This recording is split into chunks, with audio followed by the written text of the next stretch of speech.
In the quiet, suburban neighborhood of Glenwood Heights, 3 innocent black children are brutally assaulted by white police officers at their local playground. The shocking incident, caught on a security camera, ignites nationwide outrage, bringing the community's hidden racial tensions to light. Civil rights attorney Naomi Brooks, who has made her career fighting systemic injustice, is reluctantly drawn into the case when she learns her own nephew is one of the victims. Torn between seeking justice and protecting her family from the looming dangers, Naomi faces a dilemma as she uncovers a disturbing conspiracy within the police force. But as she fights for the truth, she discovers that those closest to her may have ties to the very system she's up against. With her career, her family, and her own life at risk, Naomi must decide: will she expose the corruption at the heart of Glenwood Heights, or stay silent to protect the ones she loves? The sun hung high over Glenwood Heights, casting warm rays across the small playground tucked between rows of suburban houses. Children's laughter filled the air as they ran, jumped, and played, their carefree joy matching the brightness of the summer day. Marcus Brooks, a lively 12-year-old, dribbled his soccer ball across the grass, his eyes locked on the makeshift goal set up between 2 benches. "Pass it, Marcus," one of his friends, Jamal, called out, waving his arms. "Not yet." Marcus shouted back, his grin wide as he maneuvered past Jamal with a quick twist of his foot. His movements were fluid and confident, reflecting hours of practice. He was close to the goal now, his eyes narrowing in focus as he prepared to score. Suddenly, the joyous atmosphere tensed. 2 police officers, Eric Sullivan and John Hale, sat in their patrol car parked at the edge of the playground. Their eyes followed the children's every move.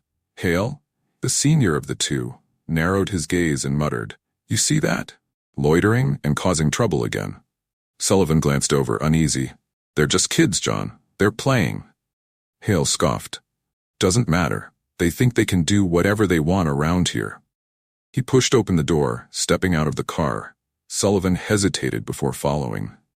The sight of the officers drew curious glances from the children. Some stopped playing, their laughter fading into nervous whispers. Marcus paused mid-kick, clutching the ball to his side as the officers approached. "Hey, you!" Hale's voice boomed. "What are you doing here?" Marcus exchanged a quick, confused glance with his friends. "We're just playing soccer, sir," he replied, his voice steady but cautious. Hale's eyes narrowed. "Don't you know you're not supposed to be here? This is private property." "That's not true," Marcus protested, his grip on the soccer ball tightening. "We always play here. It's the neighborhood playground." Hale's expression darkened. "Are you talking back to me, kid?" Sullivan shifted uncomfortably beside his partner but remained silent. Marcus's friends watched, fear creeping into their eyes. The tension in the air was palpable, the once carefree space now charged with unease. Hale's hand shot out, grabbing Marcus by the collar. "You think you can just talk to me like that? Think you own this place?"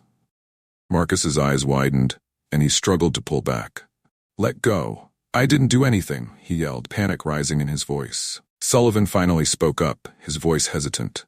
"John, that's enough. They're just kids. Stay out of this, Sullivan," Hale barked, tightening his grip on Marcus. "This one needs to learn some respect."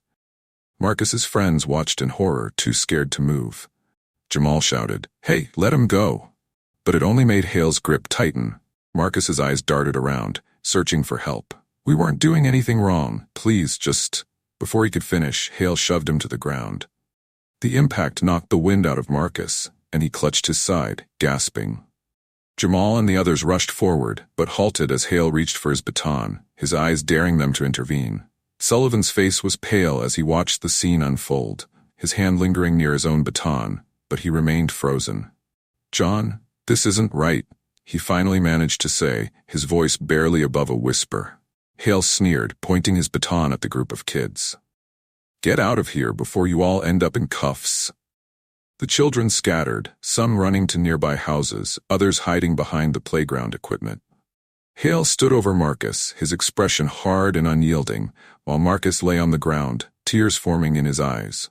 "You need to learn your place," Hale muttered before turning and walking back to the patrol car. Sullivan lingered for a moment, his eyes meeting Marcus's. There was a flicker of something, regret?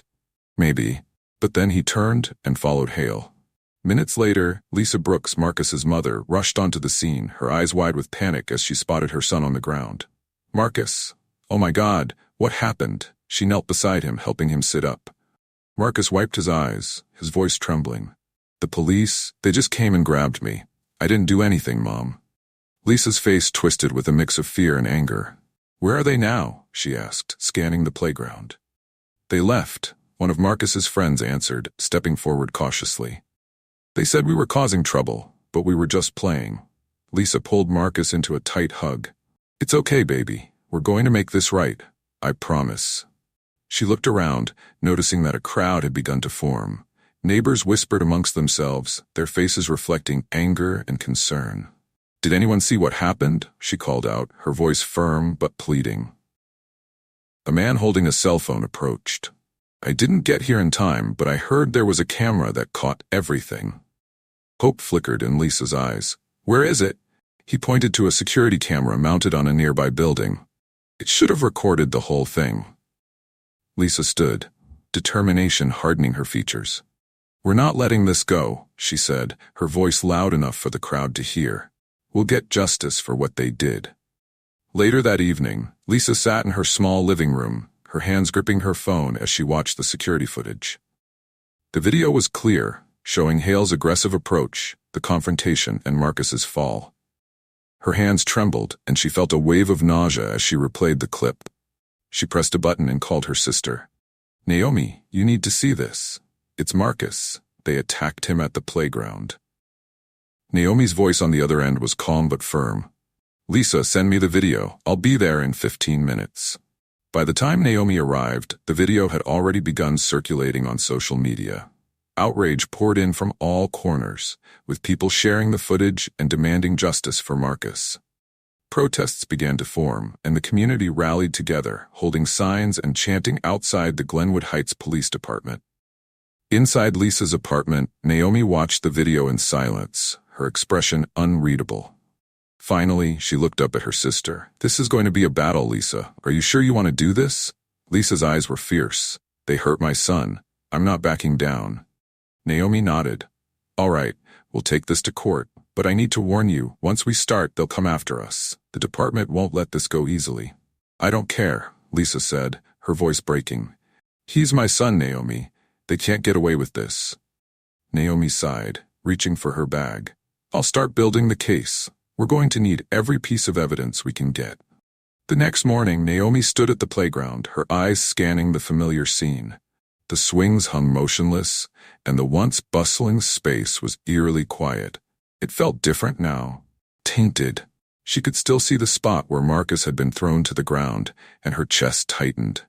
She had taken on many cases in her career, but none had felt as personal as this.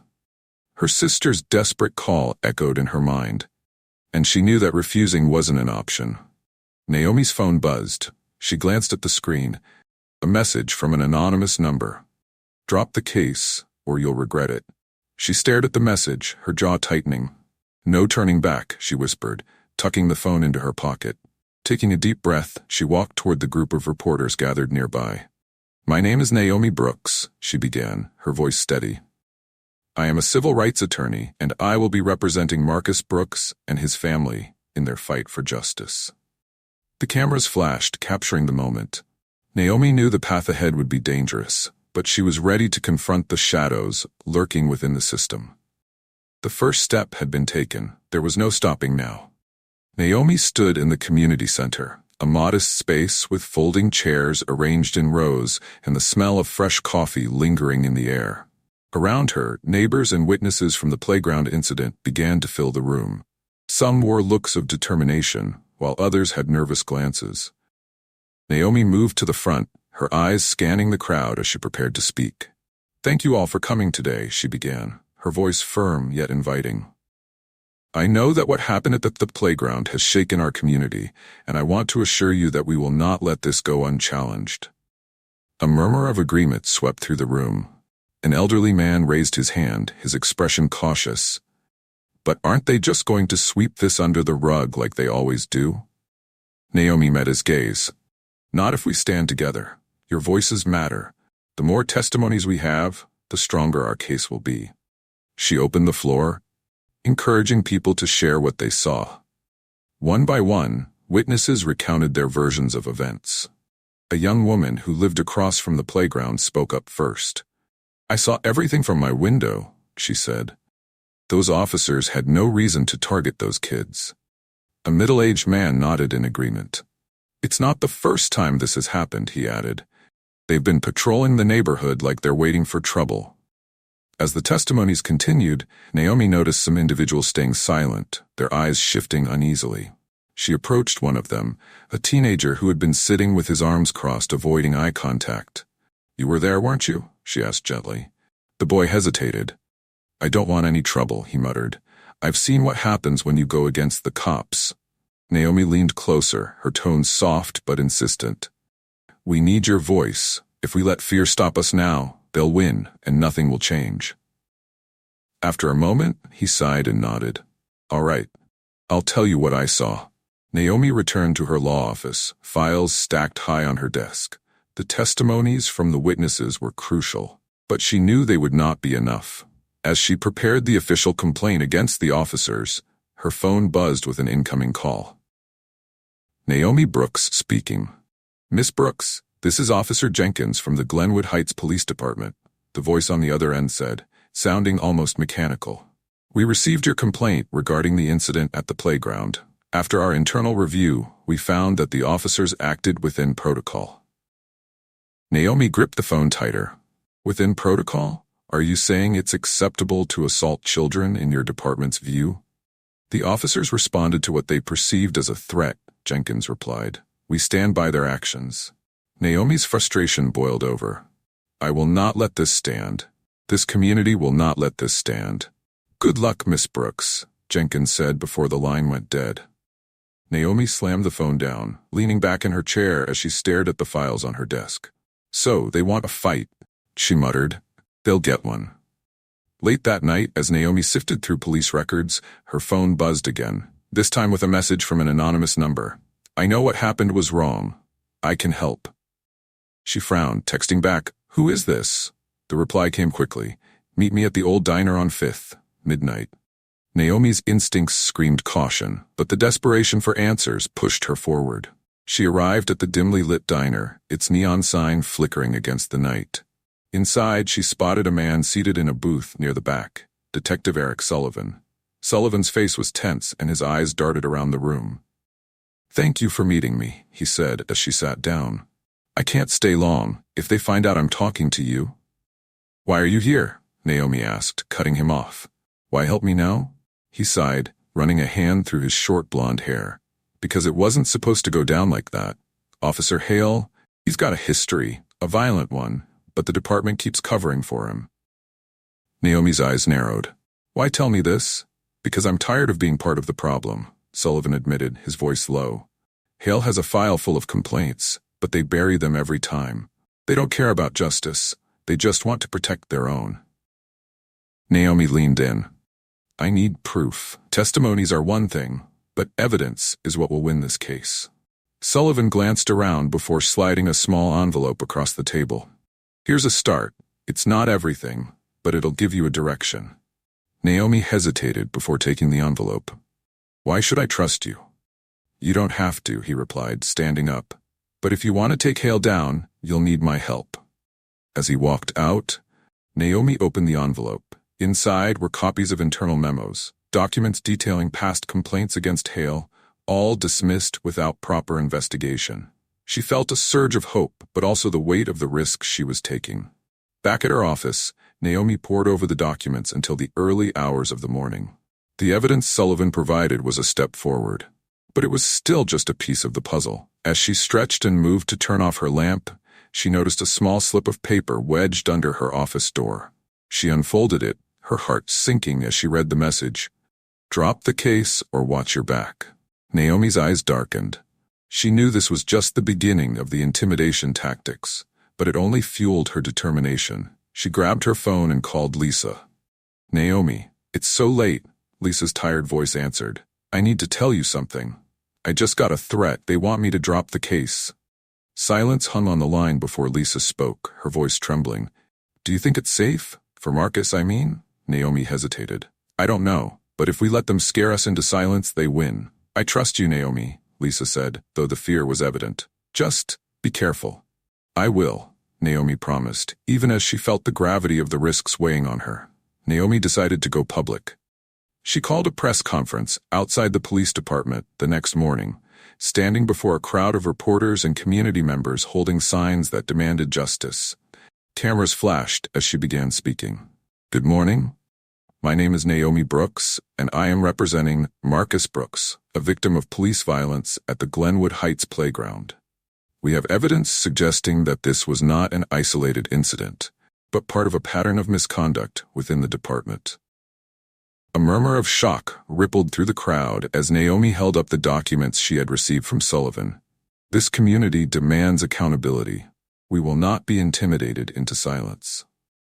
The media erupted with questions, but as Naomi finished her statement, she noticed Sullivan standing at the edge of the crowd, his expression tense. The retaliation was swift. By that evening, the police department released a statement, falsely claiming that Marcus had a history of juvenile offenses, a blatant attempt to smear his character. Naomi watched the news in anger as her phone rang. It was Lisa. They're lying about Marcus, Naomi. They're trying to make him look like a criminal. Naomi's jaw tightened. I expected this, but it doesn't change anything. We push forward. But what if they target you next? Lisa's voice was filled with worry. They already have, Naomi replied calmly, and it only proves how scared they are. We're going to fight this. As Naomi hung up, she stared at the stack of files on her desk. The battle ahead would be long and filled with more challenges, but she was ready. She would protect her family and her community, no matter the cost. Naomi sat at her desk, the dim light of her office lamp casting long shadows across the room. The case files in front of her were growing by the day. Evidence, witness testimonies, police records. Every piece of information she uncovered was like another thread in a tangled web of corruption and systemic misconduct. She was deep into the records of Officer John Hale, one of the officers involved in the assault on Marcus and the other children. The more she dug, the more disturbed she became. There were multiple complaints against him: excessive force, racial profiling, intimidation. Yet, each complaint had mysteriously disappeared from his record before reaching any formal disciplinary action. Her assistant, Tara, knocked lightly on the door before stepping inside. Naomi, I've found something you need to see. Tara handed her a stack of documents, her expression grim. These are internal memos from the police department. They mention Officer Hale's name and reference complaints about his conduct, but they were flagged for dismissal by someone higher up. Naomi flipped through the pages, her anger growing. So they've been covering for him this entire time, she muttered. Tara nodded. It looks like it. This isn't just about one officer, Naomi. There's a system in place to protect them. Naomi leaned back in her chair, the weight of the discovery settling over her. We need to broaden our investigation. This isn't just about Marcus. This is bigger than we thought. Later that afternoon, Naomi sat with her nephew, Marcus, in her living room. Lisa had insisted that Marcus speak to Naomi about what had happened at the playground, but Marcus had been hesitant to talk about the assault. He sat on the couch, fidgeting with the hem of his shirt, his eyes cast downward. Naomi spoke softly, trying to make him feel comfortable. Marcus, I know this is hard, but if you can tell me what happened, it will help me fight for you. Marcus looked up at her, his eyes filled with fear and uncertainty. I don't know what to say, he whispered. It happened so fast. Naomi moved closer, her voice gentle. Just start from the beginning. You were playing soccer, right? He nodded. Yeah, me and my friends. We were just playing. Then the cops came and they told us to stop. And what did you do? Naomi asked, her tone encouraging. I tried to explain that we weren't doing anything wrong, Marcus said, his voice barely above a whisper. But the officer grabbed me. He threw me down, and I was so scared. Naomi's heart broke as she listened to her nephew's trembling voice. I'm so sorry that happened to you, she said softly. But you're safe now, and I'm going to make sure those officers are held accountable. Marcus looked up at her, his eyes filled with a mixture of hope and fear. You promise? Naomi smiled gently, her resolve strengthening. I promise. Naomi returned to her office later that evening, determined to uncover more about the police department's attempts to cover up Officer Hale's misconduct. She was deep into her research when her phone buzzed. It was a text from Detective Eric Sullivan, one of the officers involved in the assault, who had secretly reached out to her. "I have something you need to see. Meet me tonight."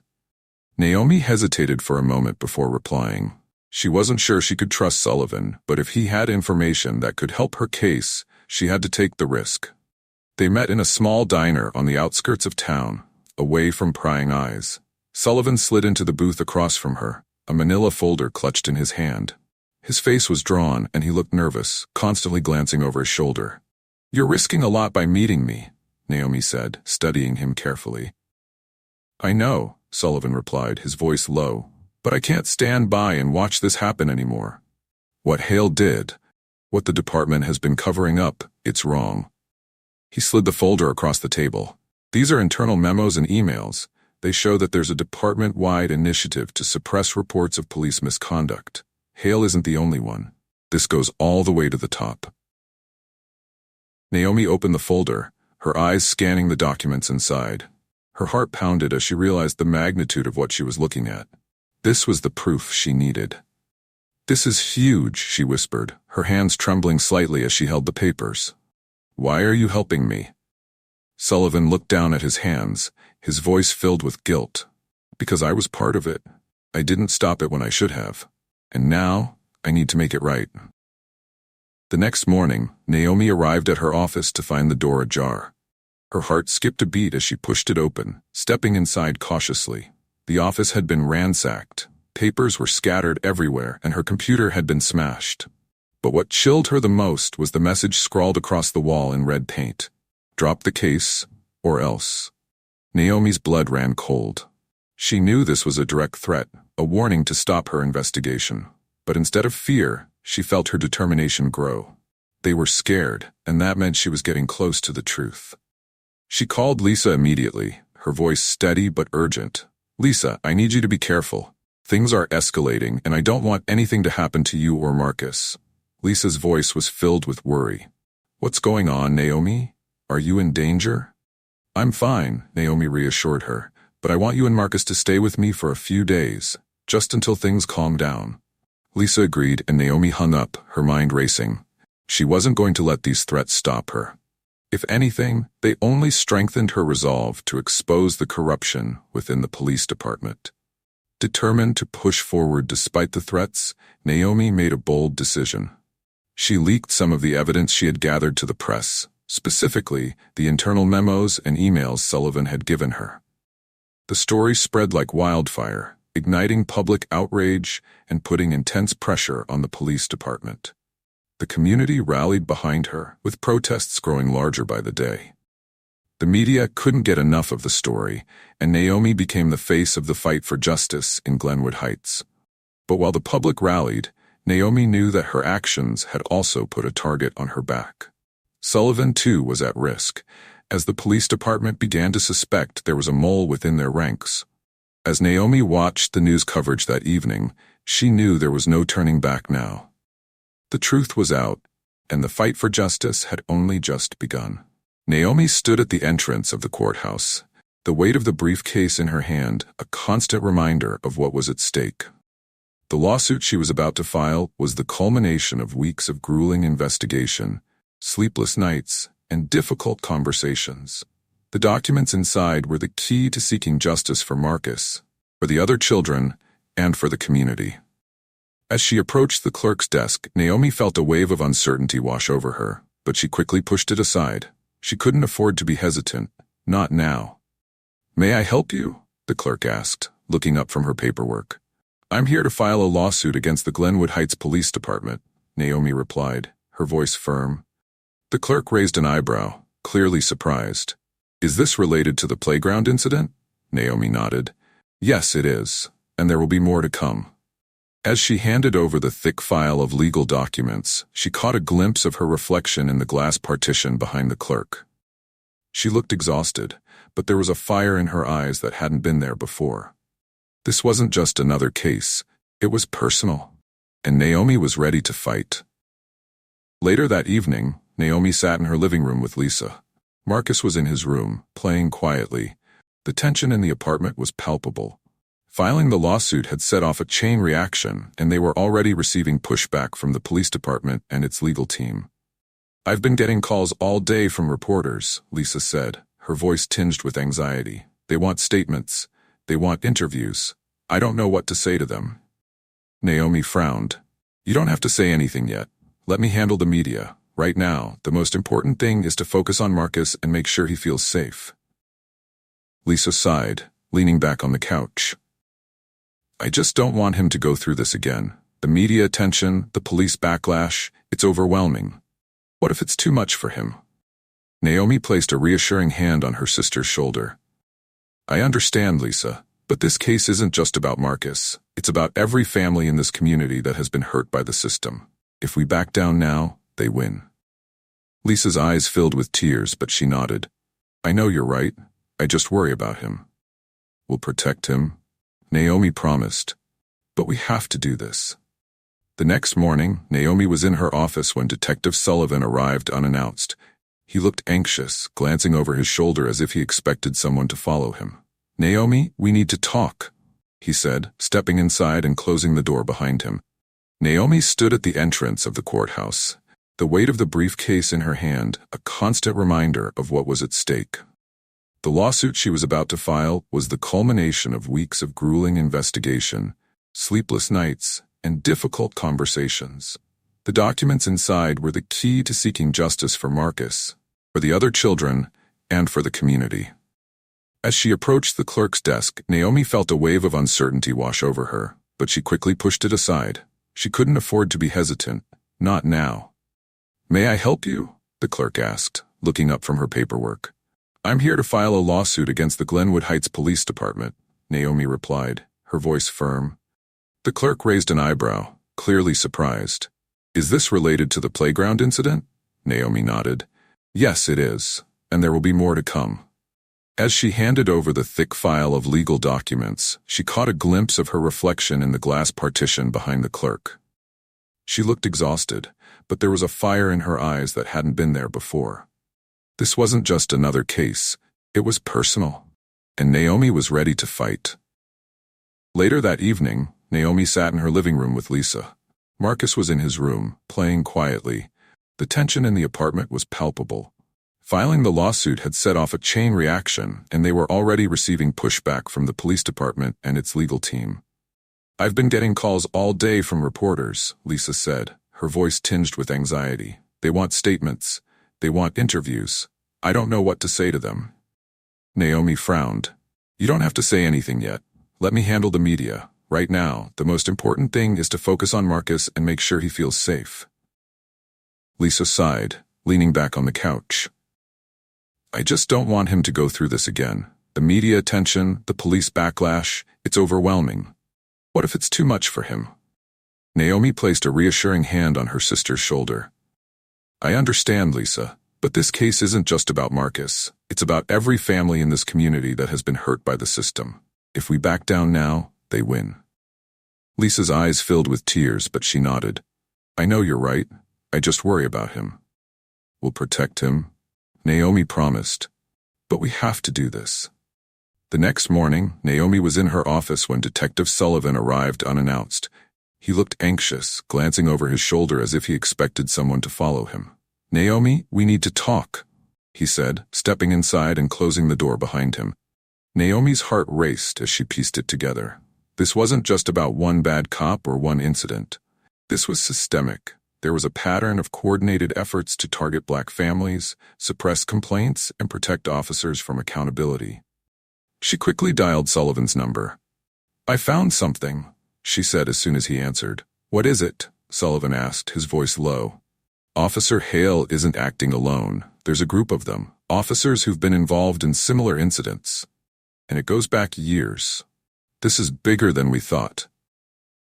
Sullivan was silent for a moment. "Then we need to act fast. Once they realize we're onto them, they'll shut everything down." Naomi's mind raced. She needed to get this new evidence into the hands of the court before the department could bury it. This was the breakthrough she had been waiting for, the key to winning the case. "We don't have much time," she said. "Meet me tomorrow. We need to get this to the judge before they can dismiss the case." Sullivan agreed, and Naomi hung up, feeling a sense of urgency she hadn't felt before. The battle for justice was far from over, but now she had the ammunition she needed. The next move would be hers. The courtroom was packed, tension thick in the air as Naomi took her seat at the plaintiff's table. The eyes of the media and the community were on her as the case against the Glenwood Heights Police Department officially began. Naomi had been preparing for this moment for weeks, meticulously gathering evidence and building her arguments. Across the room, the police department's legal team sat stone-faced, their strategy clear: deny, deflect, and discredit. Their lead attorney, an imposing man named Garrett Hughes, was known for his aggressive style in court. But Naomi was ready. As the judge entered, everyone stood. Once they were seated again, Naomi exchanged a look with Marcus and Lisa, who were sitting just behind her. Marcus gave her a small, nervous smile. It was all the motivation she needed. Naomi stood, her voice steady as she addressed the jury. "Ladies and gentlemen, what happened at that playground was not just an isolated incident. It was part of a pattern of systemic abuse and cover-ups within the Glenwood Heights Police Department. Today, we're here to bring the truth to light." She laid out her case piece by piece, presenting the video footage of the assault, testimony from witnesses, and the internal documents that showed how complaints had been suppressed. The evidence painted a clear picture. This was not just about one bad officer. It was a corrupt system. When Garrett Hughes stood to cross-examine Naomi's first witness, his tone was sharp. "Miss Brooks, this department has served this community for decades without issue. Isn't it possible that this was simply a misunderstanding? Perhaps Officer Hale and Officer Sullivan were just trying to do their jobs?" Naomi met his gaze, unshaken. "No, Mr. Hughes. What happened to Marcus Brooks was not a misunderstanding. It was an abuse of power." As the trial wore on, Naomi felt the weight of the fight pressing down on her. Every day in court was a battle, and she knew that they were up against a well-oiled machine designed to protect itself at all costs. On the third day of the trial, it was finally time for Detective Eric Sullivan to testify. Naomi had been relying on his testimony to expose the deeper corruption within the department. But as he took the stand, something in his demeanor felt off. "Detective Sullivan," Naomi began, "you've stated in your deposition that you witnessed Officer Hale's use of excessive force at the playground. Is that correct?" Sullivan shifted uncomfortably in his seat. "Yes, but I might have exaggerated some details in my deposition." Naomi's heart sank. "Exaggerated?" she asked, her voice sharp. Sullivan avoided her gaze. "I wasn't as close as I said I was. I didn't see everything clearly, and I didn't think the force was as excessive as I initially thought." Naomi's pulse quickened. She couldn't believe what she was hearing. This was a betrayal, one she hadn't seen coming. "Detective Sullivan," Naomi pressed, her voice tense, "are you now saying that Officer Hale did not act improperly that day?" Sullivan hesitated. "I'm saying it's complicated. I'm not sure." Naomi's mind raced. She had counted on Sullivan's testimony to prove the systemic nature of the abuse. Without it, her case would be significantly weaker. As she sat down, the reality hit her. She was on her own. That evening, after the grueling day in court, Naomi returned to her office, only to find Lisa waiting for her. The look on her sister's face told her that something was wrong. "We need to talk," Lisa said, her voice strained. Naomi sighed, rubbing her temples. "Lisa, it's been a long day. Can we—" "No, Naomi," Lisa interrupted, her tone more urgent. "We need to talk now." Naomi sat down, motioning for Lisa to continue. "What is it?" Lisa took a deep breath, clearly holding back tears. "I don't think I can do this anymore." Naomi frowned. "What do you mean?" "This trial, the media attention, the threats. It's too much. Marcus is scared all the time. I'm scared all the time. I just want this to be over." Naomi leaned forward. "Lisa, I know this is hard, but we're so close. If we give up now, the police department will get away with everything. Marcus deserves justice." "I don't care about justice," Lisa shouted, her voice cracking. "I care about my son. I care about keeping him safe. And right now, this trial is doing the opposite." Naomi sat back, stunned. Lisa had always been her biggest supporter, but now she was giving her an ultimatum: protect Marcus or continue the fight. I'm not saying you should give up the case, Lisa said, her voice softening. But maybe there's another way. Maybe we can settle. Naomi stared at her sister, torn between her duty as an attorney and her responsibility as a sister. She knew Lisa was speaking out of fear, but settling would mean compromising on everything they had fought for. I'll think about it, Naomi said finally, her voice heavy with the weight of the decision. The next day in court, Naomi felt the pressure of Lisa's ultimatum weighing on her.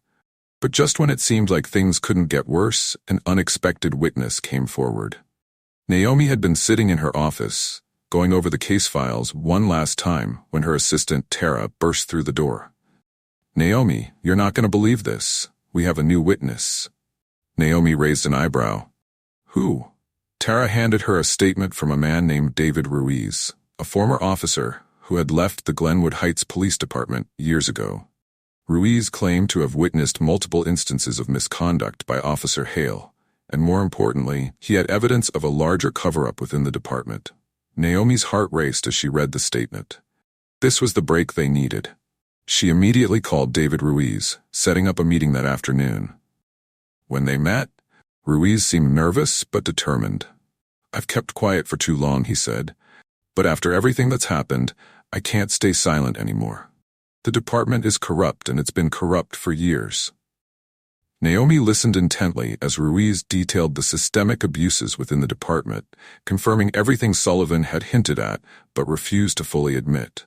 More importantly, Ruiz had kept copies of memos and emails that proved the department had been suppressing complaints for years.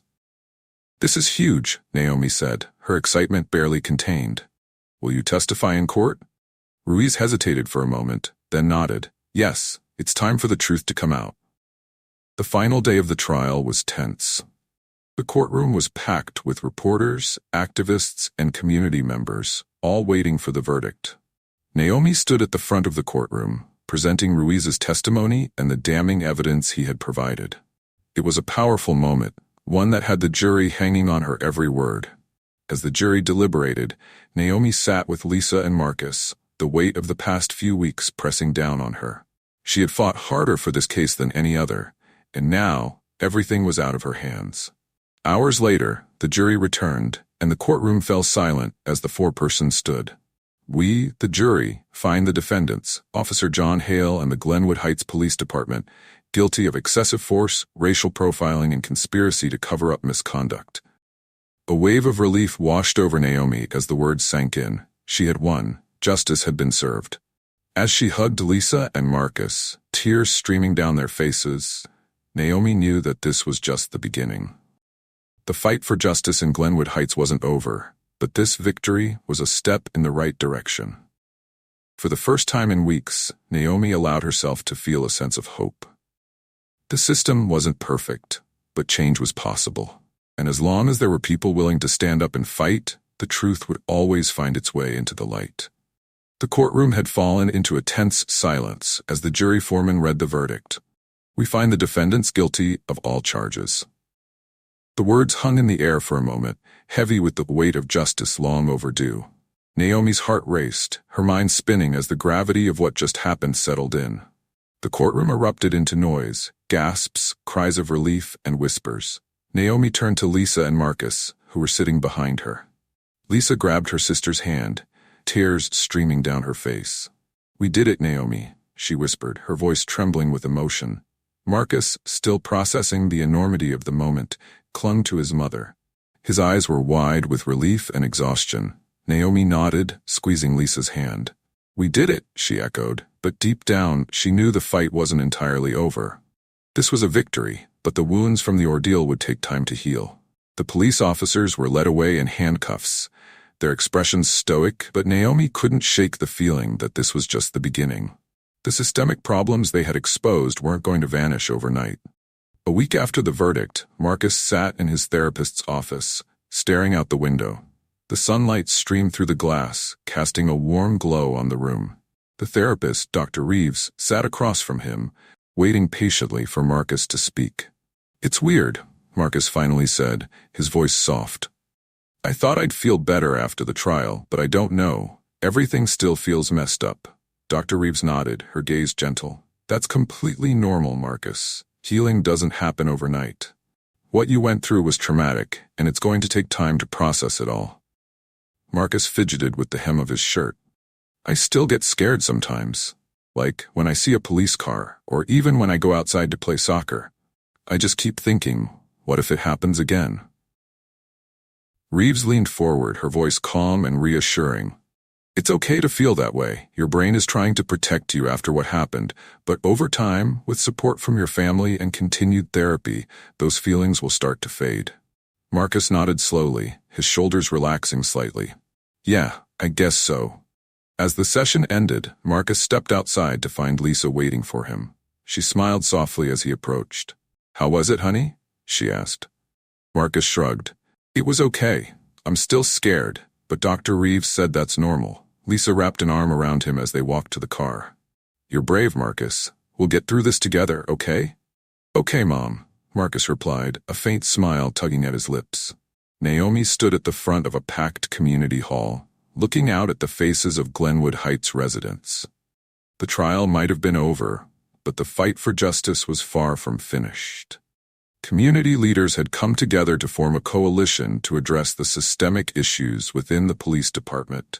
They weren't just calling for reforms, they were demanding them. We've seen what happens when the system protects itself instead of the people it's supposed to serve, Naomi said, her voice firm and passionate. But now, we have an opportunity to change that. This isn't just about one case or one verdict. This is about making sure that what happened to Marcus, and so many others like him, never happens again. The crowd erupted into applause, their energy palpable. People were holding signs that read, "Justice for Marcus and accountability for all." The momentum that had started with the trial was growing, and Naomi could feel the tide turning.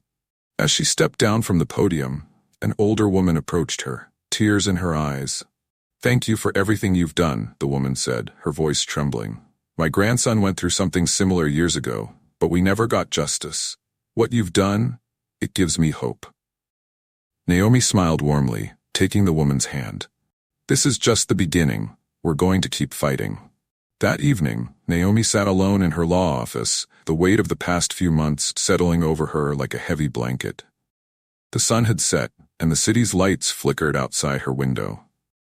She stared at the framed photos on her desk, images of past victories, clients she had helped, but this case, the one involving her own nephew, had been the most personal.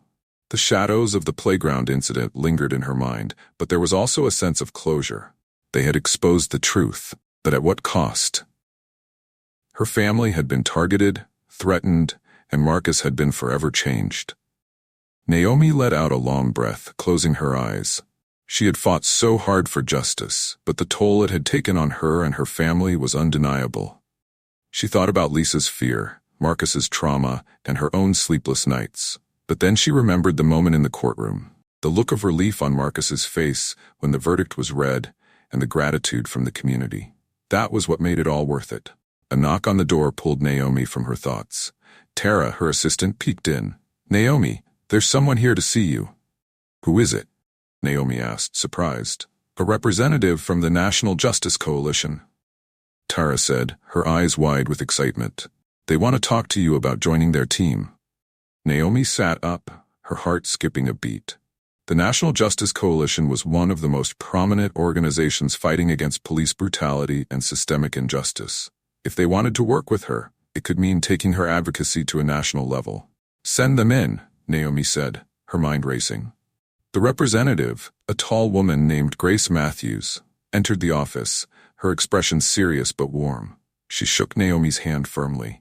"Miss Brooks, I've been following your work for years, but what you did in the Marcus Brooks case, that was extraordinary." Naomi smiled modestly. "Thank you, but it wasn't just me. It was a team effort, and the community's support made all the difference." Grace nodded. "Of course, but we've seen your leadership, and we believe your voice could be even more powerful on a larger scale. We'd like to offer you a position as one of our senior legal advisors." Naomi's heart raced. This was an incredible opportunity, but it also meant more responsibility, more visibility, and more risks. Grace must have sensed her hesitation. "I know this is a big decision, And I don't expect you to answer right away. But I want you to know that we need people like you. People who aren't afraid to fight for what's right, no matter the cost. Naomi nodded slowly, her mind swirling with thoughts of the future. She had spent her career fighting for justice in Glenwood Heights, but this could be her chance to make an even greater impact. I'll think about it, Naomi said finally, her voice steady. But I want to make sure I can still be here for my community. Grace smiled. Of course. We wouldn't want it any other way. As Grace left the office, Naomi sat back in her chair, staring out the window at the city lights. The fight wasn't over, not by a long shot, but for the first time in a long time, Naomi felt a sense of hope. There was a new dawn on the horizon, and she was ready to face whatever came next.